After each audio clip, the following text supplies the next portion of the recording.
దండాలు స్వామి. ఈరోజు కాకి ఎద్దు కదా చెప్పుకుందాం. అనగనగా ఒక కాకి అది పగలంతా ఆహారం కోసం తిరిగి సాయంకాలం తన గూటికి వచ్చేది. అదే సమయానికి ఓ రైతు వద్ద ఓ ఎద్దు ఉండేది. ఆ ఎద్దు కూడా పొలం దున్ని బడలికతో పశువుల పాక ముందు గడ్డిని నెమరేస్తూ ఉండేది. రెండూ కలిసి కష్టసుఖాలు కలబోసుకునేవి. ఓ రోజు ఎద్దును చూసి కాకి, మిత్రమా, నువ్వెంత వెర్రివాడివిరా.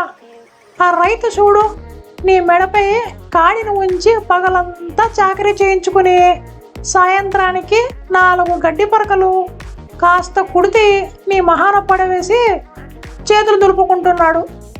నువ్వేమో దానికి పొంగిపోయి ఒళ్ళంతా ఊనం చేసుకుంటున్నావు. నీ గిట్టలన్నీ అరిగిపోయాయి, మెడ ఉరుసుకుపోయి మచ్చలు పడ్డాయి. అదే నేను చూడు, నాకు నచ్చిన ఆహారం కనిపించగానే టక్కున ముక్కన కరుచుకుపోతాను. అది ఎవరిదైనా లెక్క పెట్టను. అందులో ఎంత మజా ఉందో నీకేం తెలుసు. చౌర్యం ఒక కళ, అది ఎంత సంతోషం కలిగిస్తుందో నీకు తెలుసా?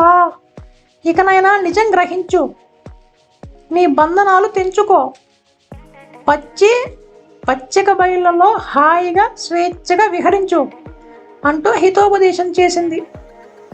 అంతా విన్న ఎద్దు, మిత్రమా, నీవు అనుకుంటున్నట్లు నేనేమీ విచారంగా లేను. నా కష్టంతో ఒక రైతు కుటుంబానికి సేవ చేయడమే కాక ఎంతో మంచి ప్రజలకు ఆకలి తీరుస్తున్నాననే సంతృప్తి నాకుంది. అది నాకు సంతోషాన్ని, బలాన్ని ఇస్తోంది.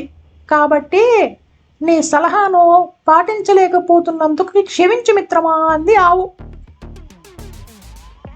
అని తాపీగా చెప్పింది.